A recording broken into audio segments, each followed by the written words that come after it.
हाँ तब अब कोरोना से डराए के कोनो जरूरत नहीं है कोई का। अब की बार कोरोना के मुआवे के सरकार का दिमाग लगौली बा, माने हम सरकार के दिमाग देख के एकदम हैफ बानी। माने के पड़ी, माने अब कोरोना के बाँचे के कोनो संभावने नहीं लौकत हमरा। हाँ अब हम कल पटना से आवत रही तो हम का देखो तनी कि बस पर बड़का बड़का अक्षर में सरकार लिखवा दिले बा का कि 2 गज दूरी, मास्क है जरूरी।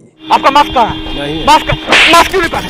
मास्क क्यों नहीं पहना? अब कोरोना तो बबुआ पढ़ लेते रहे, देखते रहे कि भीतर तो जगह हुई बस में, अब घुस जाए में पकड़ लेम लोग के तले में आता नया आदमी ठुसाइल बा कि साले कोरोना के पीस के चटनी बना दे।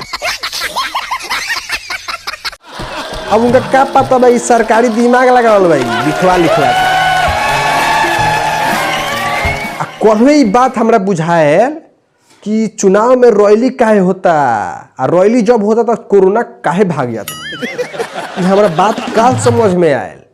देखी जब नेता रैली करता लो तो मैं भीड़ लगता, जब भीड़ लगता तो धक्का मुक्की में साले कोरोना महाराज वहीं में पिसा जाता। समझ रहे हो ना? वो खातिर रैली होता। लोग का बुझाता कि कोरोना फैल जाए, कोरोना कहाँ से फैली, तो सरकारी दिमाग इतना ना भीड़ कोई रैली में वही में कोरोना दबा के मुआ दी। कोरोना के मुआवे के उपाय है सरकारी दिमाग, लोग का नहीं बुझा तब कि कोरोना बाँचे वाला नहीं। सरकार एकदम दिमाग लगैले, अब हमार टेंशन कम हो, कोरोना ना बचे।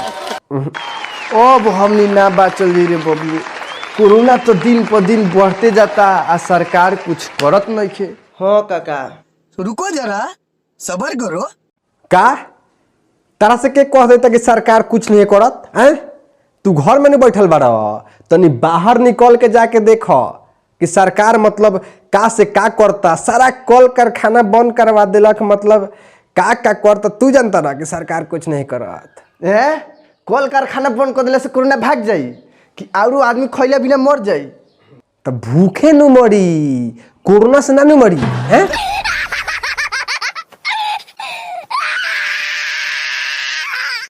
कोरोना से नहीं मरे देवे के सरकारी दिमाग है।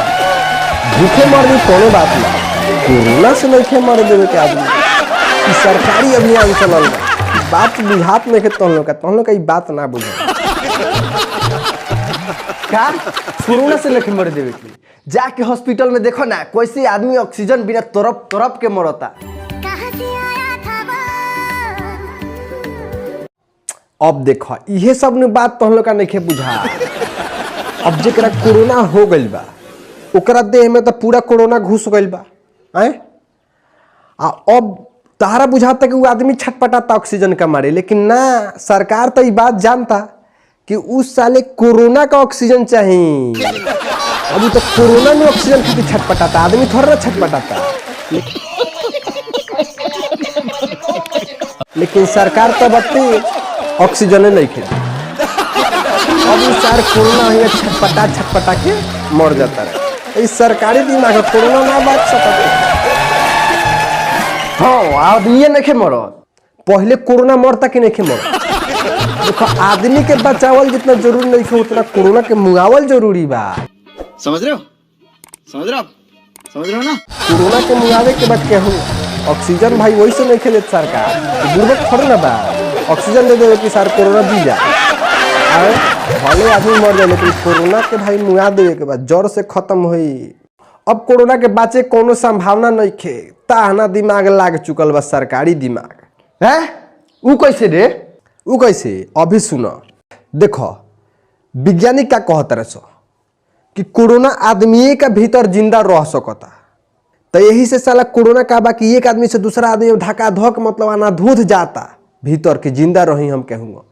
लेकिन ओकरा का पता बा सरकार कितना तेज ऐसा बुद्धि सरकार लगा दिले बा कि धीरे धीरे सारा आदमी खत्म हो जाए। कि नहीं भूखे मरनी है, कि नहीं डरे अफरा तफरी मरनी है, माने केहू माने सारा आदमी खत्म हो जाए।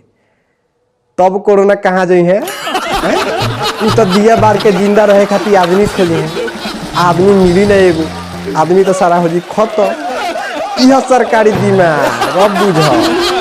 ओकरा बाद सर कोरोना के मतलब ऐसा जिया के मरी है, उनका आत्महत्या करे के पड़ी लास्ट में। बाकी कोनो संभावना ना रही, आदमी रही ना तो जिंदा कहाँ से रही। तो इस सरकार दिमाग लगा दिले बा, अब निश्चिंत रह लोग, अब कोरोना ना बात।